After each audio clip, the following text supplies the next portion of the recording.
कक्षा 9 के सभी विद्यार्थियों का मेरे YouTube channel TC book classes में स्वागत है। आज मैं आप लोगों के लिए प्रश्नावली 6.2 के प्रश्न संख्या 1, 2 और 3 लेकर उपस्थित हुआ हूँ। जिन्होंने अभी तक चैनल को सब्सक्राइब नहीं किया है, आपसे अनुरोध है कि चैनल को सब्सक्राइब करें। यदि वीडियो अच्छी लगती है तो अपने दोस्तों के साथ शेयर अवश्य करें। पहले प्रश्न में आते हैं, दी गई आकृति में x और y के मान ज्ञात कीजिए और फिर दर्शाइए कि AB समांतर CD। ये आकृति दी हुई है जिसमें दो रेखाएं AB और CD हैं, एक तिर्यक रेखा काट रही है। इसमें x और y के मान ज्ञात करने हैं। आप सबसे पहले देखेंगे यहाँ पर एक रेखा AB है, उसको तिर्यक रेखा काट रही है।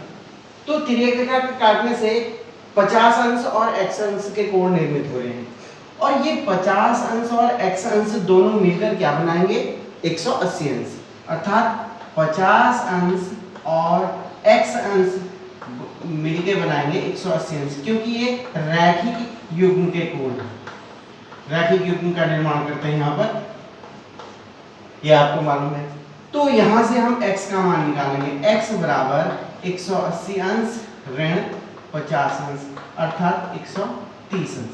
x का मान प्राप्त हो गया 130 अंश। पुनः हम इस रेखा को देखते हैं, CD और एक तिर्यक रेखा दोनों आपस में प्रतिच्छेद करती हैं यहाँ पर।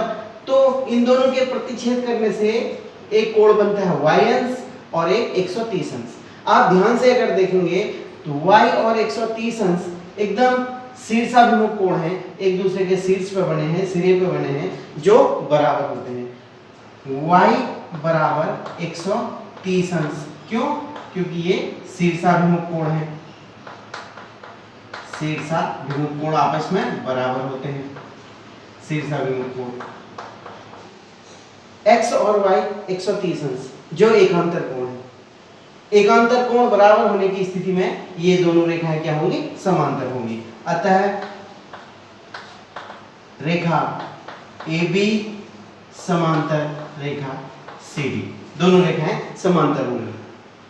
दूसरा प्रश्न, दी गई आकृति में यदि AB समांतर CD और CD समांतर EF और x y अनुपात z बराबर 3:7 तो x का मान ज्ञात कीजिए।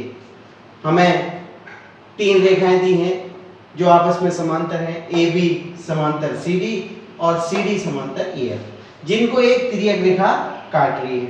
इस प्रकार x कोण, y कोण और z कोण का निर्माण हो रहा है और y और z में 3:7 का अनुपात है। ये अगर 3 भाग है तो z 7 भाग है। आपको x का मान निकालना है। यहाँ पर देखिए, सर्वप्रथम हम AB और EF रेखा को देखते हैं। AB समांतर EF जिन्हें एक तिर्यक रेखा प्रतिच्छेद करती है। तो आपको मालूम है, यदि दो समांतर रेखाओं को, दो या दो से अधिक समांतर रेखाओं को तिर्यक रेखा प्रतिच्छेद करती है तो एकांतर कोण बराबर होते हैं। x और z एकांतर कोण हो गए, ये AB समांतर EF, तो x और z एकांतर कोण हो गए। x बराबर z एकांतर अंतर कोण हो गए, इन्हें एकांतर कोण भी कहते हैं। ये बराबर हो गए x बराबर z। अब पुनः आपको दिया है y अनुपात z बराबर 3:7। यदि y 3 भाग है तो z 7 भाग है।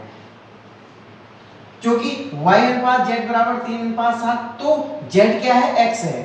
z किसके बराबर है, x के बराबर। हम इसको ऐसे भी लिख सकते हैं, y अनुपात x बराबर 3:7। ठीक है। अब यहाँ पर देखिए, क्योंकि AB समांतर CD और तिर्यक रेखा प्रतिच्छेद करती है,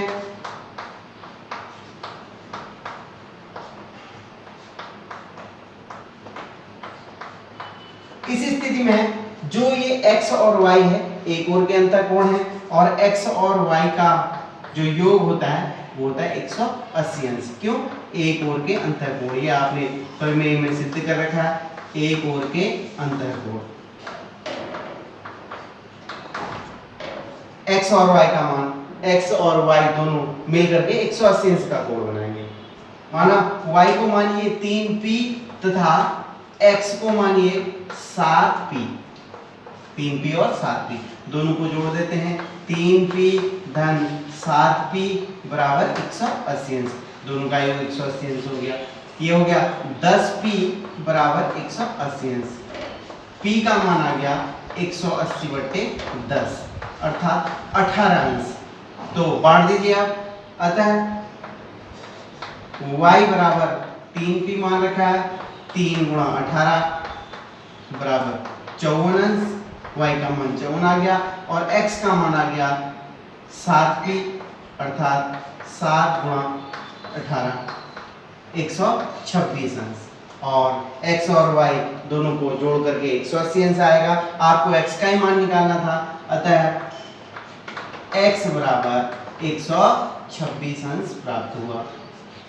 तीसरा प्रश्न, दी गई आकृति में यदि AB समांतर CD, EF लंब है CD पर और कोण GED बराबर 126 अंश हो तो कोण AGE, कोण GEF और कोण FGE का मान ज्ञात कीजिए। आपको आकृति दी रखी है, हमने यहाँ पर बना ली, जिसमें AB रेखा CD रेखा के समांतर है और EF लंब है CD पर, लंब है मतलब 90 अंश का कोण बनाता है, ये लंब है का चित्र साइन होता है। EF लंब है CD पर, ये 90 अंश हो गया, और GED कोण GED ये 126 अंश है। आपको कौन कौन से कोण ज्ञात करने हैं, सबसे पहले ये पता होना चाहिए। कोण AGE, कोण AGE ये वाला कोण निकालना है, फिर निकालना है कोण GEF, GEF ये छोटा वाला कोण निकालना है, फिर निकालना है FGE, FGE ये वाला कोण निकालना है।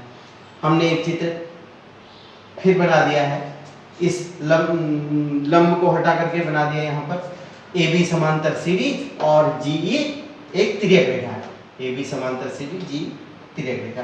तो इस केस में क्या होता है, ये दोनों कोण अर्थात AGE और GED, GED और AGE ये दोनों कोण क्या होंगे, एकांतर अंतःकोण होंगे।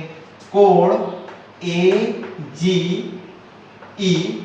बराबर कोण GED, ये कैसे कोण होंगे, एकांतर कोण।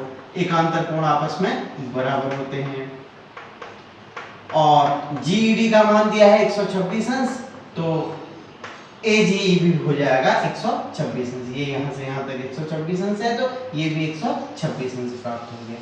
पुनः ई बिंदु पर आइए, पुनः ई बिंदु पर, ई बिंदु पर कितने कोण बने, दो कोण बने। एक बना है FED, कोण FED, और छोटा कोण है कोण GEF, कोण GEF।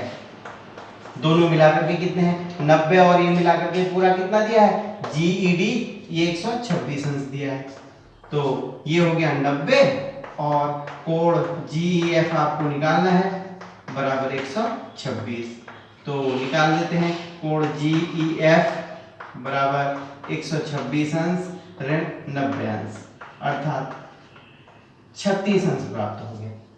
ये बीच वाला छोटा प्राप्त हो गया 36 अंश। अब जाते हैं बिंदु G पर।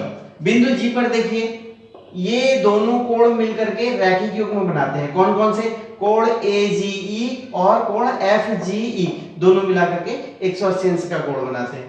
कोण AGE धन कोण FGE ये बनाते हैं 180 अंश। क्यों, ये रैखिक युग्म है, रैखिक युग्म के कोण है।